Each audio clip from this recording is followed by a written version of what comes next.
Car dealership manager kicks out black man, unaware he is the new owner.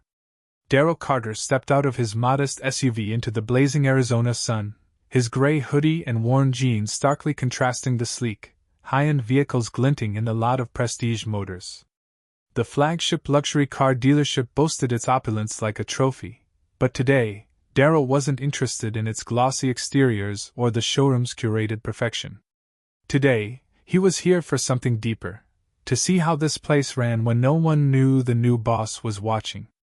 As Darrell walked toward the entrance, the air-conditioned interior beckoning him from the desert heat, he spotted the staff inside. Their laughter drifted faintly through the glass doors, easy and unguarded. But the moment he stepped into the pristine showroom, the room's energy shifted. Conversations hushed. Eyes glanced his way, flicking from his sneakers to his hoodie with barely concealed judgment. A woman in a tailored blazer and sharp heels approached with purposeful strides. Her clipboard clutched like a shield, she scanned him with a polite but frosty expression. "Can I help you?" she asked, her tone laced with skepticism. Darrell offered a calm smile. "Just looking," he replied. But even before she spoke again, he could feel it, her assumptions about who he was and why he didn't belong here. Today would be revealing. The tension in the air was almost palpable as Darrell took a slow walk around the showroom, his hands tucked casually into his pockets. The gleaming cars were displayed like prized trophies under the fluorescent lights, but he wasn't here to admire their craftsmanship. Instead, he wanted to observe how the staff treated someone who didn't fit their image of a typical luxury car buyer. The woman with the clipboard, who introduced herself as Susan, trailed him, her heels clicking sharply on the polished floor. Her demeanor was polite but edged with condescension. "Are you looking for something specific?" she asked, her tone carefully measured, though her narrowed eyes gave away her skepticism. "Not really," Darrell replied, his voice calm. He gestured toward a sleek silver coupe. "This one's nice." Susan's smile tightened. "It is," she said briskly, "but it might not be the most practical option. These cars require pre-qualification due to their exclusivity." Her emphasis on the last word lingered in the air like a challenge. Darrell tilted his head, studying her. "Pre-qualification?" he repeated, the faintest hint of amusement in his voice. "Yes," she said, clearly misinterpreting his tone. "We cater to a very specific clientele. Perhaps I could direct you to something more within your range?" Her words hung between them, their weight undeniable. Around the room, other employees pretended not to notice, though Darrell could feel their curious glances. He took a moment, letting the silence stretch, before responding. "I'm curious," he said, his gaze steady. "What makes you think this isn't within my range?" Susan faltered for just a moment, her composure cracking ever so slightly before she recovered. "I'm just trying to save you time," she replied smoothly, though her tone was tinged with impatience. "These vehicles start at 6 figures. Perhaps I could suggest one of our pre-owned models?" Darrell's smile didn't waver, though his eyes hardened almost imperceptibly. "That's quite the assumption," he said softly, the statement hanging in the air like a challenge. Susan straightened her shoulders, clearly sensing that this interaction wasn't going as she'd planned. "If you're serious about purchasing," she began, her tone firmer now, "we could set up an appointment with one of our sales consultants to go over financing options." "No need for that," Darrell replied, his tone easy. "I'd like to speak with the owner." "Think you could arrange that?" The question caught Susan off guard, her polite mask slipping for a split second. "The owner?" she repeated, her voice tinged with disbelief. Darrell nodded. "That's right. Tell them Darrell Carter's here." Susan's face went pale, the realization slowly dawning on her. But Darrell didn't say anything more. He simply leaned against the silver coupe, waiting to see how she'd respond to the truth she couldn't yet fathom.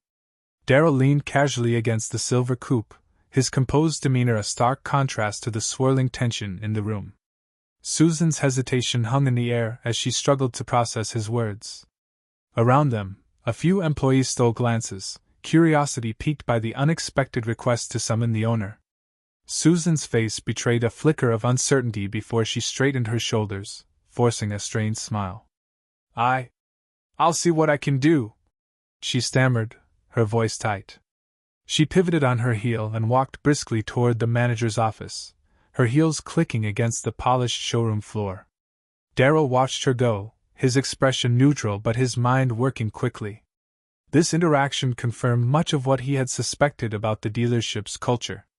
As he waited, Darrell's attention wandered to the other staff.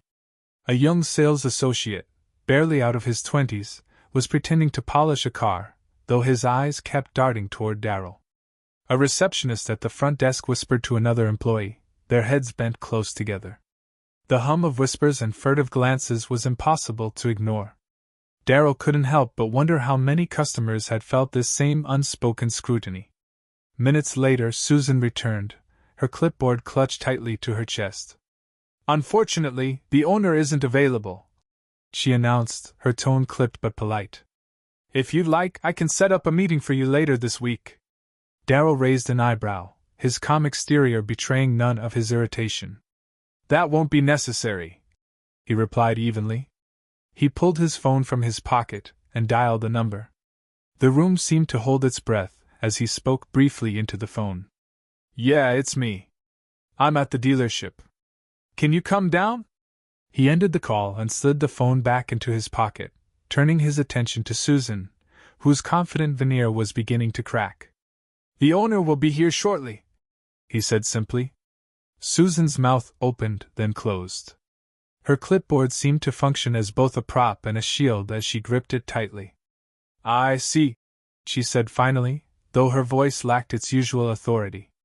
She glanced around the showroom, clearly aware of the growing attention from her colleagues. "Well, while we wait, perhaps I can show you some other models." Darrell shook his head, his expression unyielding but not unkind. "I think I'll wait right here," he said, leaning casually against the coupe once more. His calm refusal left Susan visibly flustered, and she retreated toward the receptionist's desk, her usual air of control slipping with every step. The minutes that followed felt like an eternity. The showroom was quieter now, the laughter and casual conversations having faded into uneasy murmurs. Employees darted glances toward Darrell, who remained steadfast, his presence an undeniable focal point in the room. It was a silent yet powerful confrontation, the weight of unspoken judgments hanging heavily in the air. Finally, the glass doors to the showroom swung open, and a man in a tailored navy suit entered. His confident stride and warm smile radiated authority. The moment he spotted Darrell, his face lit up. "Mr. Carter," he called out, extending a hand as he approached. "Good to see you." Darrell straightened, shaking the man's hand with a firm grip. "Alex," he said, his tone friendly yet laced with purpose. "Thanks for coming." Susan, standing frozen near the receptionist's desk, looked as though she had been struck by lightning. Her clipboard slipped from her grasp, clattering onto the tile floor. "Mr. Carter?" she echoed, her voice barely above a whisper. Alex turned to her, his professional demeanor taking on a sharp edge. "Susan, I see you've already met Mr. Carter," he said, his tone cool. "Allow me to formally introduce you. Mr. Darrell Carter is the new owner of Prestige Motors." A collective gasp rippled through the showroom. The whisper ceased entirely as every pair of eyes fixated on Darrell. Susan's face turned ashen, her mouth opening and closing as though searching for words that wouldn't come. Darrell held up a hand, silencing the awkward apologies that were surely forming on her lips. "It's all right, Alex," he said, his voice calm but commanding. "Susan and I were just getting acquainted." Alex glanced at Susan, his expression unreadable but displeased. "I trust this wasn't the kind of welcome you were expecting," he said to Darrell. Darrell shook his head, a faint smile playing on his lips. "Let's just say it was enlightening," he replied. "But I think it's time we had a conversation about how this dealership operates." "Absolutely," Alex said, nodding. "Should I gather the staff?" "Please," Darrell replied. Within minutes, the employees were assembled in the sleek conference room, their earlier confidence replaced with visible unease. The room, designed to exude luxury and professionalism, felt stifling under the weight of Darrell's calm yet piercing gaze. He stood at the head of the table, his presence commanding without the need for raised voices or grand gestures. "Thank you all for joining me on short notice," Darrell began, his tone steady. "For those of you who don't know, my name is Darrell Carter, and as of last month, I am the owner of Prestige Motors." The murmurs of surprise were faint but unmistakable. Darrell let the words settle before continuing. "I came here today, dressed as I am, to see firsthand how this dealership treats its customers. And what I experienced was disappointing." He let his gaze sweep across the room, pausing briefly on Susan, whose eyes were glued to the table in front of her. "I was judged not for what I could bring to the table, but for how I looked. And while I'm willing to forgive, I'm not willing to ignore the deeper issue this reflects." A young sales associate raised his hand hesitantly. Darrell nodded, inviting him to speak.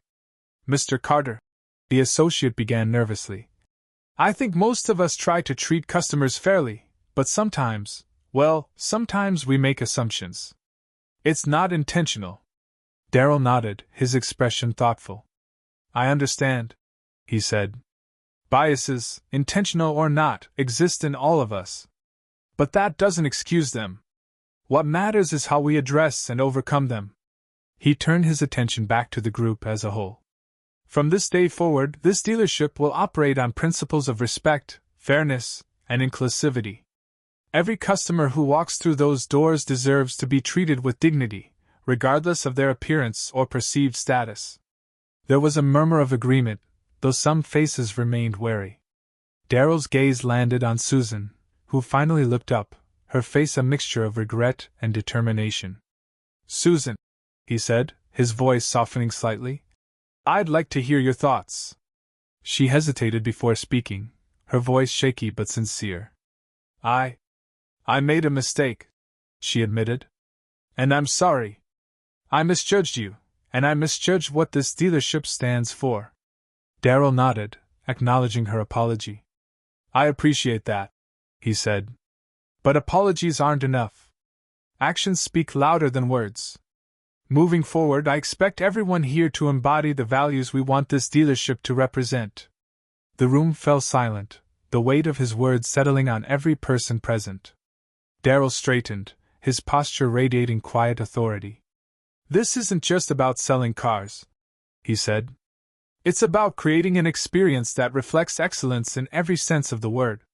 If anyone has an issue with that, now is the time to speak up." No one did.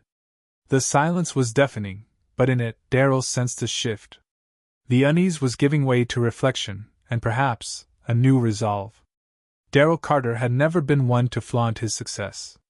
Born and raised in a modest neighborhood in Chicago, he grew up with the values his mother had drilled into him: humility, hard work, and integrity. His mother, a schoolteacher, had often reminded him, "People will see your worth by how you treat them, not by what you own." Those words shaped his life, propelling him to excel in school and beyond. Despite financial struggles, Darrell earned a scholarship to a prestigious university, where he majored in business administration.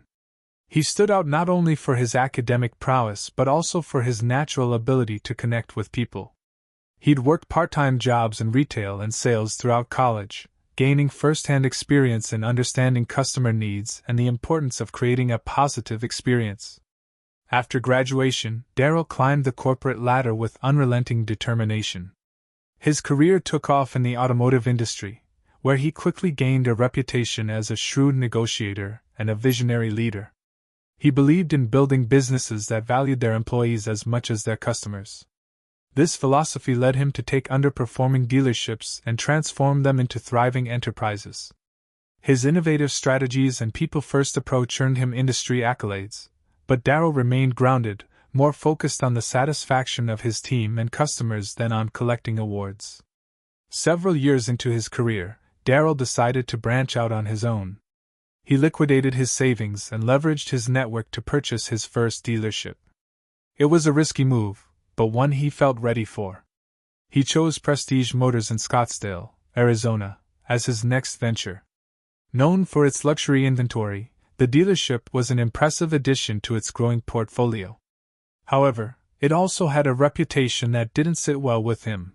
Rumors of discriminatory practices and a culture that prioritized appearances over genuine customer service had reached his ears. When Darrell finalized the purchase, he kept his identity as the new owner under wraps. He wanted to observe how the dealership operated without the influence of his title. Darrell knew from experience that change started with understanding. He believed that by blending into the background, he could gain invaluable insights into the true culture of the business and identify areas that needed improvement. Darrell's decision to conduct this covert evaluation stemmed from past experiences. Early in his career, he had faced his share of dismissive attitudes and prejudiced assumptions. Despite his professional attire and polished demeanor, there were moments when he'd been overlooked or underestimated because of his race. Those experiences fueled his determination to build inclusive spaces where everyone, employees and customers alike, felt valued and respected. The idea of a luxury car dealership in Scottsdale presented unique challenges. Scottsdale was a city of contrasts, a playground for the wealthy with pockets of diverse communities living under the shadow of its affluence. Prestige Motors catered primarily to an elite clientele, but Darrell envisioned a dealership that could maintain its luxury appeal while embracing a more inclusive ethos. He wanted it to be a place where anyone could walk in and feel welcomed, regardless of how they looked or what they wore. In preparation for the transition, Darrell had spent weeks reviewing the dealership's operations. The reports painted a picture of a business that was financially sound but culturally stagnant. Employee turnover was high, and customer feedback often cited a sense of elitism among the staff. Darrell had a clear goal: to reshape Prestige Motors into a beacon of excellence that went beyond just selling luxury cars. On the day Darrell decided to visit the dealership incognito, he deliberately dressed down in a gray hoodie, jeans, and sneakers. It was a stark contrast to his usual tailored suits, but it served a purpose. He wanted to challenge the assumptions of the staff and see how they treated someone who didn't fit the mold of their typical customer. It wasn't just about catching people off guard, it was about exposing biases that might otherwise remain hidden. Darrell's arrival at the dealership was unremarkable, by design. He parked his modest SUV in an unmarked spot, far from the gleaming rows of luxury cars. As he walked toward the entrance, the desert heat shimmered around him, and the sound of laughter drifted faintly from inside the showroom. It was a typical day at Prestige Motors, but Darrell's mission added an undercurrent of anticipation. The sleek, air-conditioned showroom was a testament to luxury, with its high ceilings, polished floors, and the faint scent of leather and fresh wax. Darrell's entrance, however, disrupted the equilibrium. Employees glanced at him, their expressions shifting subtly as they took in his casual attire. It was the kind of scrutiny Darrell had experienced before, a silent but unmistakable judgment. Susan, the floor manager, was the first to approach him. Her tailored blazer and clipboard spoke of authority, but her demeanor betrayed a sense of guardedness. Her questions were polite but edged with skepticism, each word carefully chosen to reinforce the dealership's exclusivity. Darrell remained calm, allowing the interaction to unfold without revealing his identity. He wanted to give Susan the chance to show her true colors. Her suggestion that he might be better suited to a pre-owned vehicle spoke volumes. It wasn't the words themselves that stung, but the assumption behind them, that he didn't belong. As the minutes passed, Darrell observed more than just Susan's behavior. He noted the glances exchanged between employees, the whispered conversations that followed his movements. It was a culture of appearances, where judgments were made quickly and often silently. While Darrell had prepared himself for this possibility, experiencing it firsthand reignited a familiar frustration. Yet Darrell wasn't angry. He was determined. This was exactly why he'd taken the risk of purchasing Prestige Motors. It wasn't just about profits or market share, it was about changing a narrative, challenging a culture, and proving that excellence and inclusivity could coexist in the luxury market. When Susan suggested calling the owner, Darrell couldn't suppress the faint smile that tugged at his lips. "Go ahead," he said, knowing full well the revelation that awaited her. He wanted this moment to be a turning point, not just for Susan, but for the entire staff. Prestige Motors was about to transform, and Darrell Carter was ready to lead the way. The conference room buzzed with quiet tension as the staff of Prestige Motors shuffled into their seats. The sleek glass walls and modern furnishings that normally radiated an air of sophistication now seemed cold and foreboding. Susan sat near the back, her usual confident demeanor replaced by a rigid stillness. Her eyes darted nervously between her clipboard and Darrell, who stood at the head of the table, calm and unshaken. Every movement he made commanded attention, his presence alone a stark reminder that this wasn't an ordinary meeting. Darrell let the room settle before speaking. "Thank you all for joining me on such short notice," he began, his tone steady but firm. "For those of you who don't know, my name is Darrell Carter, and as of last month, I am the owner of Prestige Motors." The reaction was immediate. Some employees looked shocked, while others avoided eye contact, their expressions tinged with embarrassment. Darrell's eyes swept across the room, his gaze landing briefly on each person. He didn't need to raise his voice to hold their attention. His calm authority was more than enough. "Today's meeting isn't about introductions," he continued. "It's about the culture of this dealership. What I experienced earlier today as a customer, or rather, as someone who appeared to be a customer, was deeply disappointing. And that's something we need to address." Susan shifted uncomfortably in her chair, her clipboard clutched tightly in her hands. She looked as though she wanted to speak but couldn't find the words. Darrell's gaze lingered on her for a moment before moving on. "This isn't about blaming individuals," Darrell said. "This is about recognizing where we've fallen short as a team. And it's about ensuring that Prestige Motors becomes a place where every customer feels valued and respected, regardless of how they look, what they wear, or where they come from." He paused, letting the words sink in. The silence in the room was heavy, broken only by the faint hum of the air conditioning. Finally, a younger sales associate raised his hand hesitantly. Darrell nodded, inviting him to speak. "Mr. Carter," the associate began nervously, "I think most of us try to treat customers fairly, but sometimes we make assumptions. It's not intentional, but it happens." Darrell nodded, his expression thoughtful. "Thank you for your honesty," he said. "Biases, intentional or not, exist in all of us. But acknowledging them is the first step toward overcoming them. And as a team, we need to hold ourselves to a higher standard." He turned his attention back to the group as a whole. "Let me make one thing clear," he said. "This dealership will not operate on assumptions or judgments. Excellence in customer service isn't just about selling cars. It's about creating an experience that reflects the values of respect, inclusivity, and fairness. From this day forward, those will be the pillars of Prestige Motors." The room remained quiet, but Darrell could see the gears turning in the minds of his staff. Some nodded in agreement, while others sat stiffly, their expressions unreadable. He decided to address the elephant in the room directly. "Susan," he said, his tone softening slightly as he looked toward her, "I'd like to hear your thoughts." All eyes turned to Susan, who hesitated before finally speaking. Her voice was shaky but sincere. I made a mistake," she admitted. "I judged you based on your appearance, and for that I'm truly sorry. That's not the kind of person I want to be, and it's not the kind of culture I want to represent." Darrell nodded, acknowledging her apology without letting her off the hook. "I appreciate your willingness to take accountability," he said. "But this isn't just about you. It's about all of us. Moving forward, we'll be implementing changes to ensure this kind of behavior isn't repeated." He gestured toward Alex, the regional director, who stood near the door with his arms crossed.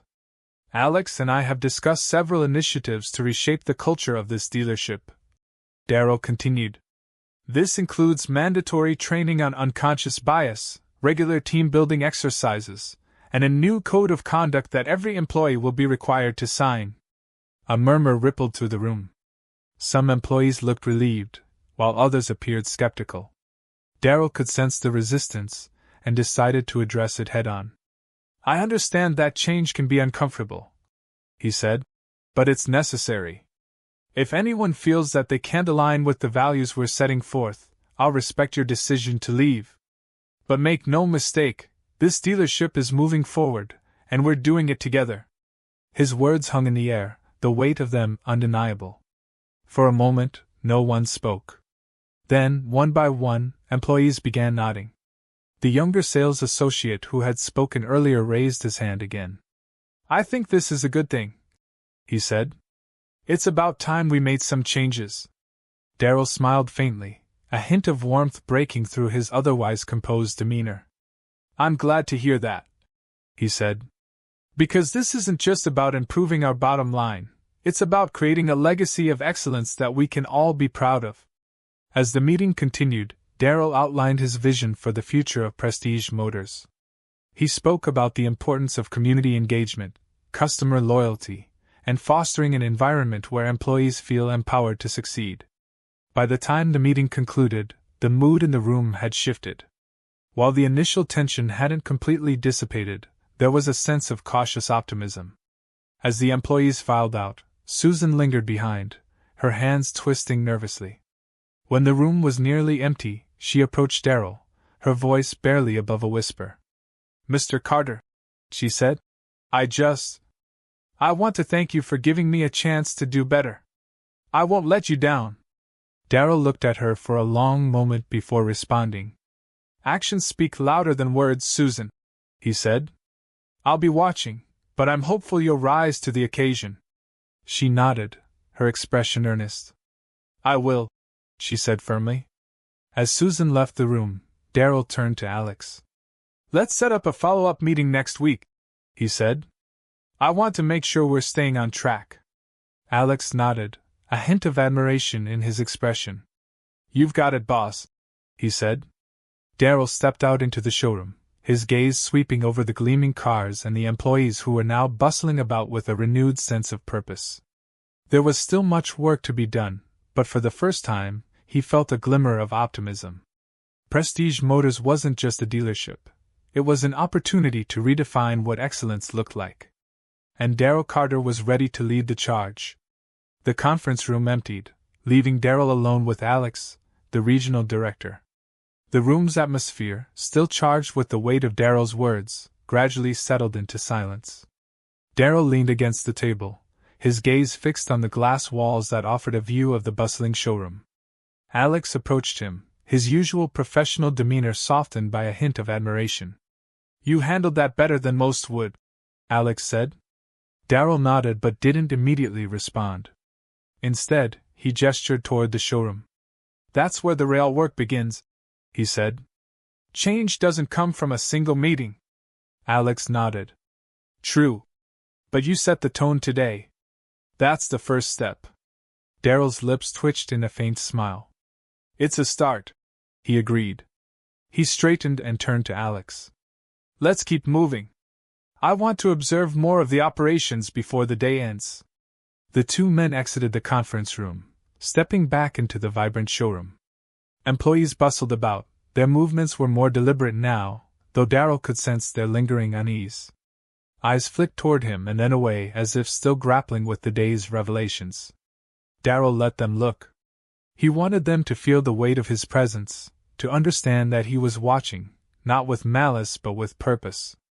As Darrell moved through the showroom, Susan approached him. Her usual confidence had been replaced with a quiet humility, her posture tentative. Mr. Carter, she began, her voice steady but tinged with uncertainty. May I speak with you for a moment? Darrell stopped, nodding. Of course. She gestured toward a quieter corner of the showroom, away from the watchful eyes of the staff. Once there, Susan took a deep breath before speaking. I owe you more than just an apology, she said. I misjudged you, yes, but it's deeper than that. I've been part of a culture here that I thought was just how things are. I see now that it's not okay, and it's on me to help change it. Darrell studied her for a moment, his expression unreadable. Acknowledging it is the first step, he said. The real question is what you're willing to do about it. Susan's gaze didn't waver. Whatever it takes, she said firmly. I want to learn how to do better. I want to help the team do better. Darrell nodded, a faint glimmer of approval in his eyes. Good, he said. Then let's start by breaking down those assumptions. Every customer who walks through that door is an opportunity, not a judgment. If we can shift that mindset, the rest will follow. Susan nodded, her resolve evident. Thank you for giving me this chance, she said. Darrell smiled faintly. I believe in second chances, he said. But remember, actions speak louder than words. Show me you mean it. As Susan walked away, Darrell turned back to the showroom, his thoughts momentarily drifting. He'd seen this kind of transformation before, not just in businesses but in people. He believed that with the right leadership and accountability, even the most ingrained cultures could change. The moment of reflection was interrupted by the sound of footsteps. A customer, a middle-aged man in a crisp suit, approached Darrell with a warm smile. Mr. Carter, I presume? The man said, extending a hand. Darrell shook it firmly. That's right. How can I help you? The man chuckled. Word travels fast in the automotive world, he said. I'm a supplier, and I wanted to introduce myself. I've heard great things about your approach to leadership. Thought I'd come to see for myself. Darrell's smile widened slightly. I appreciate that, he said. We're just getting started here, but I have big plans for Prestige Motors. The supplier nodded.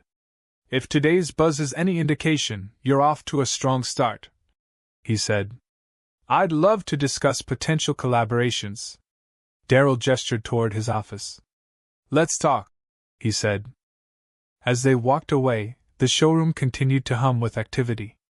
Employees moved with purpose, customers browsed the gleaming cars, and the faint scent of leather and wax filled the air. Prestige Motors was still a work in progress, but the seeds of change had been planted. Darrell felt a deep sense of satisfaction. This was the beginning of something greater than just a dealership. This was a chance to redefine what excellence and inclusivity looked like in the luxury automotive world. The following days at Prestige Motors marked the beginning of a transformation. The weight of Darrell's words during the meeting lingered in the air, pushing the team to reflect on their actions and attitudes.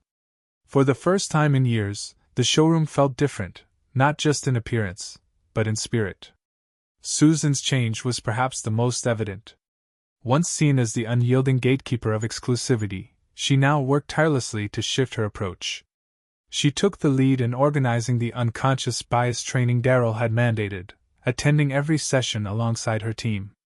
More importantly, she made an active effort to engage with customers and staff in a way that was authentic and welcoming.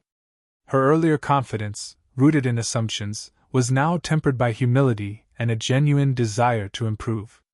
Darrell made a point to observe these changes, not with a critical eye but with quiet encouragement. He knew that true progress would take time, but every small step mattered. During one of his walkthroughs, he saw Susan assisting a young couple who had walked in wearing casual clothes. She greeted them warmly, taking the time to listen to their needs rather than making assumptions. Darrell paused, watching as Susan's demeanor radiated patience and respect. It was a stark contrast to their initial encounter, and for the first time, he felt a glimmer of hope. Beyond Susan, the entire staff began to adjust.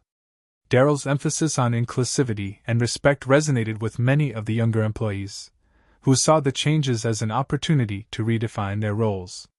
The mandatory training sessions became spaces for candid conversations, where employees shared their experiences and learned to challenge their biases. The older, more resistant staff members took longer to adapt, but Darrell's consistent presence and unwavering vision left little room for complacency. Customers, too, began to notice the shift. The atmosphere of exclusivity that once defined Prestige Motors was replaced by an air of professionalism and approachability. Reviews online reflected the change, with customers praising the staff's attentiveness and respect. One review, in particular, stood out to Darrell. I walked into Prestige Motors expecting to feel out of place. Instead, I left feeling valued. That's something you don't forget. Darrell's vision extended beyond the dealership's walls. He initiated partnerships with local community organizations, hosting events that welcomed people from all walks of life. These efforts weren't just about marketing, they were about embedding Prestige Motors into the fabric of the community, proving that a luxury brand could also stand for inclusivity. One afternoon, Alex approached Darrell in his office, a stack of reports in hand. "I think you'll want to see these," he said, setting the papers on the desk.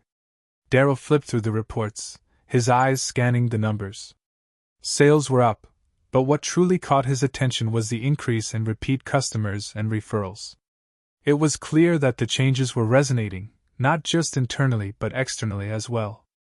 "It's working," Alex said, a hint of pride in his voice. Darrell nodded, a rare smile breaking across his face. "It's a start," he said. As the sun set over Scottsdale, the gleaming cars in the lot reflected the golden light. Darrell stood by the window of his office, watching as employees wrapped up their day. He knew there was still work to be done, there always would be. But for the first time, Prestige Motors felt like a place that reflected the values he fought so hard to uphold. A place where excellence and inclusivity could coexist, shaping a legacy that would endure. Darrell turned from the window, ready to tackle whatever challenges lay ahead. This was just the beginning. Months had passed since Darrell Carter's first visit to Prestige Motors as its incognito owner. The transformation was undeniable. What had once been a showroom cloaked in exclusivity and quiet judgment had become a beacon of professionalism and inclusivity. The changes were felt not just by the employees but by the customers and the community as well. Susan's growth had been one of the most remarkable transformations. From a manager whose biases had nearly alienated her team and clientele, she had evolved into a leader who prioritized empathy and active listening. Her shift in perspective had a ripple effect, inspiring her colleagues to adopt the same approach. She had even become an advocate for the dealership's new values, championing inclusivity during staff meetings and training sessions. Darrell, too, found himself reflecting on the journey. Standing in his office, he looked out at the bustling showroom. It was no longer just a place to sell cars. It was a space where people felt respected and valued, regardless of their background or appearance. The atmosphere was vibrant, alive with the energy of a team that believed in their work and the principles they upheld. The dealership's success wasn't limited to internal improvements. Sales had grown steadily, driven not by flashy marketing campaigns but by word of mouth. Customers who had once felt out of place now spoke of their positive experiences, drawing others to Prestige Motors. The dealership's reputation had shifted dramatically, becoming synonymous with fairness and excellence. Darrell knew that sustaining these changes would require ongoing effort. He continued to lead by example, engaging directly with his team and encouraging open dialogue. Regular training sessions and community events had become staples of the dealership's operations, reinforcing its commitment to inclusivity. One afternoon, Darrell stepped out onto the showroom floor. A young boy in jeans and a t-shirt was admiring a sleek sports car, his eyes wide with excitement. His mother, dressed simply, stood nearby, her expression both hesitant and hopeful. A sales associate approached them, greeting them warmly and taking the time to understand their needs. It was a small moment, but it encapsulated everything Darrell had envisioned for Prestige Motors. As he walked past, Susan caught his eye. She smiled, a genuine warmth in her expression. "We're getting there," she said. Darrell nodded. "We are," he replied. He knew the work would never truly be done. There would always be new challenges, new biases to confront, and new opportunities to grow. But as he looked around the showroom, filled with life and purpose, he felt a deep sense of fulfillment. Prestige Motors was no longer just a business. It was a testament to the power of leadership, accountability, and the belief that change was always possible.